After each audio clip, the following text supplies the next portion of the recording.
नमस्कार विद्यार्थियों, नमस्कार मित्रों। आशा करते हैं कि आप सभी लोग स्वस्थ और सुरक्षित होंगे। आप सभी प्रतियोगी परीक्षा जो बिहार पब्लिक सर्विस कमीशन की तैयारी करने वाले विद्यार्थी हैं, उन सभी प्रतियोगियों को सर्वप्रथम सबसे पहले मेरी तरफ से शुभकामना और आशीर्वाद। आप सभी के लिए मैं एक नया मॉड्यूल लेकर आया हूं अपने विषय का, जिसमें सबसे पहले मैं मुख्य परीक्षा की तैयारी करने वाले विद्यार्थियों के लिए विज्ञान एवं प्रौद्योगिकी यानी साइंस एंड टेक्नोलॉजी से रिलेटेड जो समस्याएं आप सबके सामने आती हैं, उन समस्याओं का समाधान कैसे किया जाए, आपको क्या पढ़ना चाहिए, कैसे पढ़ना चाहिए और कैसे आपका लेखन शैली यानी रिटन स्किल आपका डेवलप हो, उस पर हम लोग डिस्कस करेंगे। आज हमारी ये सबसे पहली क्लास है जो बिहार पब्लिक सर्विस कमीशन यानी बीपीएससी की तैयारी करने वाले, जो मुख्य परीक्षा की तैयारी करने वाले विद्यार्थी हैं, उनके लिए साइंस एंड टेक्नोलॉजी की क्लास, जिसमें मैं आप लोगों को यह बताऊंगा कि साइंस एंड टेक्नोलॉजी से रिलेटेड कौन कौन से क्वेश्चंस आपसे पूछे जाते हैं और किस तरीके से क्वेश्चंस, मतलब कौन कौन से क्वेश्चन किस एरिया से आते हैं और कैसे पूछे जाते हैं, इस पर हम लोग डिस्कस करेंगे। आशा करते हैं कि आप सभी लोगों को ये मेरा ये सेशन काफी पसंद आएगा। मैं डीपीएन सिंह मोबीशाला जो ऐप है उस पर आप सबको उपलब्ध रहूंगा। मेरा कोड DPNS2021 है। आइए अब हम लोग बीपीएससी के मुख्य परीक्षा के सिलेबस पर डिस्कस करें।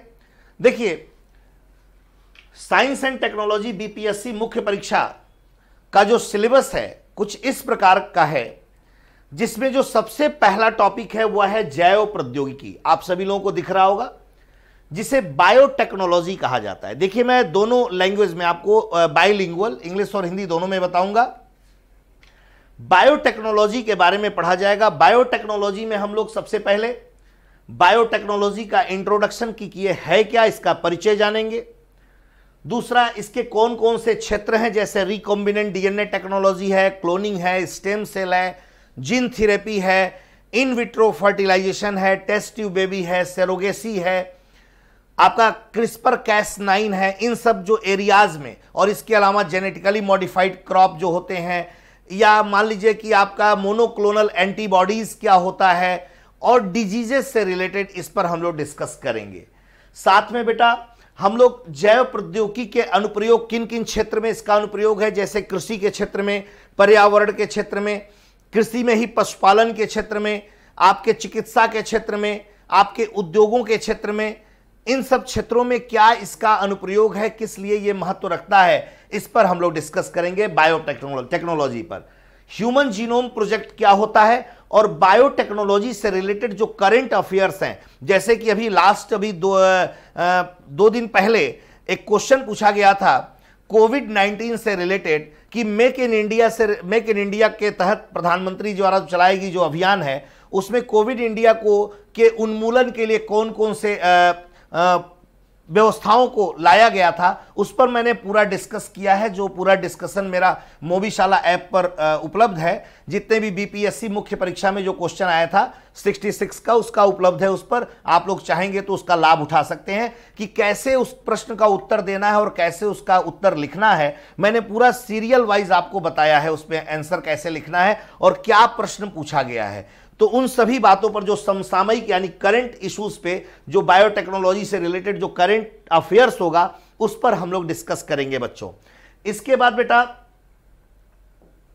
हम लोग का जो दूसरा सेक्शन, जो दूसरा चैप्टर हम लोग पढ़ेंगे मुख्य परीक्षा के अंतर्गत, वो एक बड़ा ही ज्वलंत और बड़ा ही बेहतरीन सेक्शन है, जिसे अंतरिक्ष प्रौद्योगिकी या स्पेस टेक्नोलॉजी के नाम से जाना जाता है। आजकल अंतरिक्ष में डे बाय डे कोई ना कोई आप देख रहे हैं कि अभियान चलाया जा रहा है। जैसे अभी गगनयान को लॉन्च किया गया है। गगनयान के साथ अभी एक अर्धमानवीय महिला रोबोट को भेजा जाएगा जिसका नाम व्योम मित्र है। उसकी क्या खासियत है, गगनयान को क्यों अभी भेजा जा रहा है, इसके पीछे क्या कारण है, इस पर हम लोग चर्चा करेंगे। चंद्रयान द्वितीय को जो भेजा गया जीएसएलवी मार्क 3 के द्वारा, जीएसएलवी मार्क 3 होता क्या है, चंद्रयान द्वितीय को लॉन्च किया गया चंद्रमा के दक्षिणी ध्रुव पर, उसके पीछे क्या कारण था, भारत का क्या उसके पीछे क्या उद्देश्य था, इस पर हम लोग चर्चा करेंगे। मंगलयान जो लॉन्च किया था भारत ने, उस पर हम लोग डिस्कस करेंगे। जो आगे आने वाले जो अभियान है उन पर भी हम लोग डिस्कस करेंगे। साथ ही साथ बेटा जो स्पेस टेक्नोलॉजी में जो अंतरिक्ष होता है, उनमें जो कक्षाएं होती हैं, उनमें जो उपग्रहों को स्थापित किया जाता है, वो उपग्रह कैसे हैं, उन उपग्रहों को कहां स्थापित करते हैं, उनकी क्या विशेषताएं हैं, उनके क्या अनुप्रयोग हैं, उस पर पूरा का पूरा डिस्कशन हम लोग करेंगे।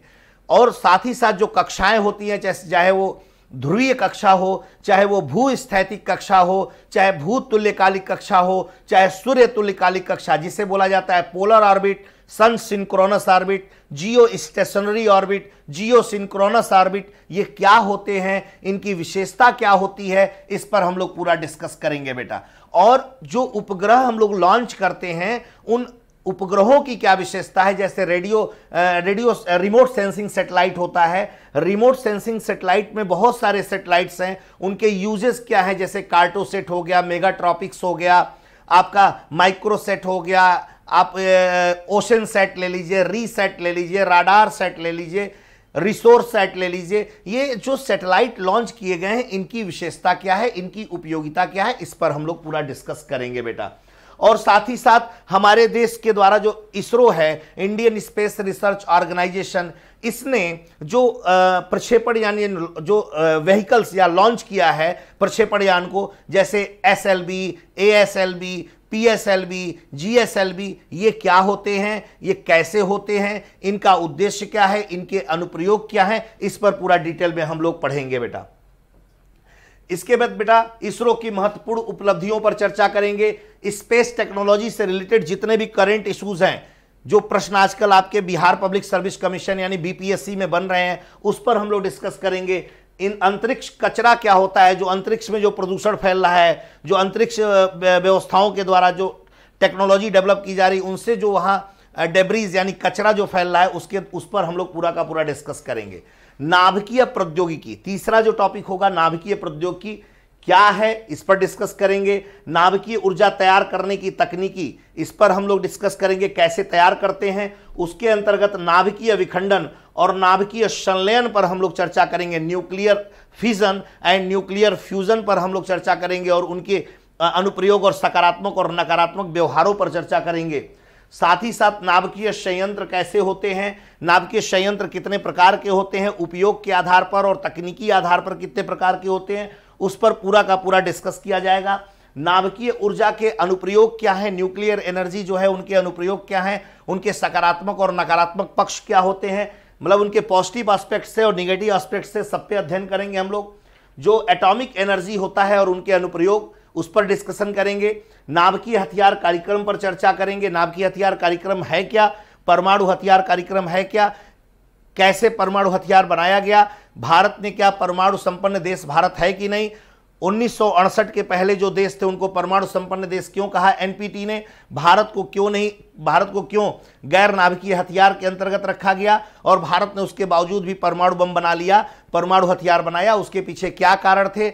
इन सब बातों पर डिस्कस करने के बाद उनके जो परमाणु हथियार है उनके अनुप्रयोगों पर हम लोग डिस्कस करेंगे कि चिकित्सा के क्षेत्र में, उद्योग के क्षेत्र में और पुरातात्विक सर्वेक्षण में किस तरीके से हमारे लिए लाभप्रद है, सामाजिक और आर्थिक सहयोग किस तरीके से ये कर रहा है और भारत को किस तरीके से भारत अपने रक्षा के क्षेत्र में मजबूत हुआ है, इन सब बातों पर डिस्कस करेंगे।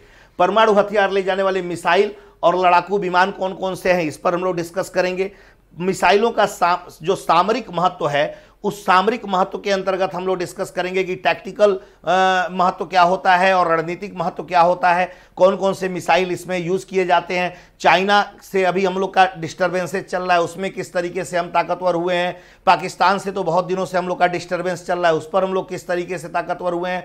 बहुत सारे क्षेत्रों में हम लोग इनको बनाकर अपने आप को ताकतवर बनाए हैं। इन सब बातों पर डिस्कस करेंगे बेटा।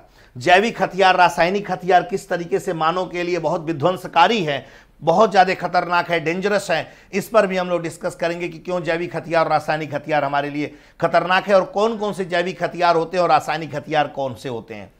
इसके बाद नवीकरणीय ऊर्जा के स्रोत और अनवीकरणीय ऊर्जा के स्रोत जो है, रीन्यूएबल सोर्स ऑफ एनर्जी और non renewable source of energy पर डिस्कस करेंगे। जितने भी solar energy, wind energy, nuclear energy, thermal energy, जो ये सारे के सारे जो प्रोडक्ट है जिनसे एनर्जी मिलती है, इन सब बातों पे हम लोग डिस्कस करेंगे। और जो कोयला है, पेट्रोल है, डीजल है, केरोसिन है, जिनसे हम लोग को जो आज के परंपरागत रूप से जिनका उपयोग कर रहे हैं, कैसे उपयोग कर रहे हैं या उनकी क्या विशेषता है, आने वाले समय में यह समाप्त हो जाएगा तो क्या उसके एवज में हम लोग कोई अपना भविष्य का ईंधन तैयार कर रहे हैं कि नहीं तैयार कर रहे हैं, भविष्य का ईंधन तैयार करने के लिए भारत क्या प्रोग्राम कर रहा है, भारत को क्या लाभ हो रहा है, भारत कैसे अपने आप को बचाएगा, इन सब बातों पर डिस्कस करेंगे। इसके बाद बेटा जो चौथा टॉपिक होगा, सूचना और संचार तकनीकी, बड़ा ही महत्वपूर्ण है, जिसमें इंटरनेट और भारत में बहुत सारी योजनाएं चलाई जा रही हैं। पूरे भारत को, पूरे इंडिया को इंटरनेट के जाल से जोड़ देने की बात हो रही है। उसके अंतर्गत डिजिटल इंडिया जैसी व्यवस्थाएं चलाई जा रही हैं। आत्मनिर्भर भारत के अंतर्गत ये सारी व्यवस्थाएं हैं, डिजिटल इंडिया हो गया, ऐसे बहुत सारी योजनाएं चलाई जा रही हैं बेटा, जिसमें इंटरनेट और भारत में इंटरनेट का विकास किया जा रहा है। सोशल मीडिया जो है, सोशल मीडिया का क्या सकारात्मक पक्ष है, क्या नकारात्मक पक्ष है, सोशल मीडिया के क्या अनुप्रयोग हैं, इन पर हम लोग डिस्कस करेंगे। आजकल बहुत तेजी से साइबर क्राइम बढ़ रहा है, अभी देख रहे हैं पेगासस स्काईवेयर आप सुने होंगे, हैकिंग सुने होंगे, फिशिंग सुने होंगे, ये सब जो एकदम समसामयिक इश्यूज हैं, करंट इश्यूज हैं, इन पर हम लोग डिस्कस करेंगे बेटा। ये बड़े ही करंट इश्यूज पे क्वेश्चन कभी कभी एग्जामिनेशन में बन जाता है, इस पर डिस्कस करेंगे। साइबर अपराध क्या है, इसको कैसे दूर किया जा सकता है, इसके अंतर्गत कौन कौन से प्रावधान कानून के द्वारा लागू किए गए हैं, इन पर। कंप्यूटर की एक जानकारी, संक्षिप्त जानकारी कंप्यूटर की लेंगे। सुपर कंप्यूटर क्या होता है इसके बारे में जानेंगे, और पूरे विश्व में कौन कौन से सुपर कंप्यूटर तैयार किए गए हैं और उनकी क्या उपयोगिता है। और उससे संबंधित जो सूचना एवं संचार प्रौद्योगिकी संबंधित जो 5G 4G जो तैयार किया जा रहा है, उन समसामयिक मुद्दों पर चर्चा करेंगे, जो आपके एग्जामिनेशन के पॉइंट ऑफ व्यू से, यानी मुख्य परीक्षा के दृष्टिकोण से जैसे प्रश्न बन सकते हैं, उन टॉपिक पे हम लोग डिस्कस करेंगे। इसी क्रम में बेटा जो अगला टॉपिक होगा वो होगा रोबोटिक्स क्या है और artificial intelligence, internet of things बोलते हैं, इनके उद्देश्य क्या हैं, इनके सकारात्मक और नकारात्मक पक्ष क्या हैं, और इनको किन किन क्षेत्रों में हम इनका उपयोग कर सकते हैं, इनके अनुप्रयोग के बारे में पढ़ेंगे। बड़ा ही ज्वलंत ये इशू है, बड़ा ही करंट इशू है, यहां से क्वेश्चन बनने की संभावना आपके आने वाले मुख्य परीक्षा में बन रही है, इसको बहुत अच्छे तरीके से आप अध्ययन करेंगे।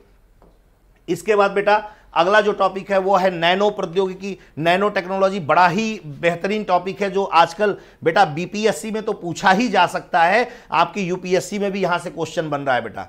तो बीपीएससी का ये बहुत ही महत्वपूर्ण चैप्टर है, जैसे कि इस बार जो क्वेश्चन पूछा गया है उससे हम मुझे लग रहा है कि अगली बार जो क्वेश्चन मुख्य परीक्षा में आएगा वो नैनो टेक्नोलॉजी से भी पूछा जा सकता है। बड़ा ही महत्वपूर्ण चैप्टर है बेटा नैनो टेक्नोलॉजी, इसका हम लोग परिचय पढ़ेंगे, इसके उपयोग पढ़ेंगे, सकारात्मक और नकारात्मक पक्ष पर ध्यान देंगे, और इनके अनुप्रयोग क्या क्या हैं, और इनसे रिलेटेड जो समसामयिक यानी करंट इश्यूज हैं, इस पर हम लोग चर्चा करेंगे बेटा।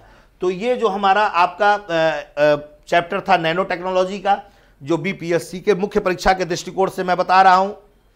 इसके बाद कुछ और टॉपिक हैं, जैसे हेल्थ में बहुत सारी बीमारियां हैं, उन बीमारियों के लिए भारत सरकार कौन सी योजना चला रही है, कौन कौन सी व्यवस्थाएं भारत सरकार या बिहार सरकार ने लागू किया है, कौन कौन सी बीमारियां आजकल बहुत करंट में चल रही हैं, उन पर हम लोग विस्तृत अध्ययन करेंगे। जैसा कि कल कोविड-19 पे क्वेश्चन पूछा गया था बेटा, सुपर कंडक्टिविटी यानी अति चालकता क्या होता है, इस पर डिस्कस करेंगे। छोटे छोटे टॉपिक हैं, लेजर हो गया, और रक्षा के क्षेत्र में भारत किस तरीके से अपने आप को मजबूत बना रहा है, उस पर हम लोग डिस्कस करेंगे, ये आपका टॉपिक है। फिर समसामयिक घटनाओं पर चर्चा करेंगे, कुछ ऐसे जो सिलेबस से थोड़ा अलग हट के होता है, उस समसामयिक मुद्दों पर चर्चा करेंगे, जिसका संबंध आपके विज्ञान एवं प्रौद्योगिकी का आपके बिहार प्रदेश से है। बिहार प्रदेश में जो विज्ञान एवं प्रौद्योगिकी के क्षेत्र में जहां जो उत्पत्ति डेवलपमेंट हो रहा है, विकास हो रहा है, उस पर हम लोग डिस्कस करेंगे।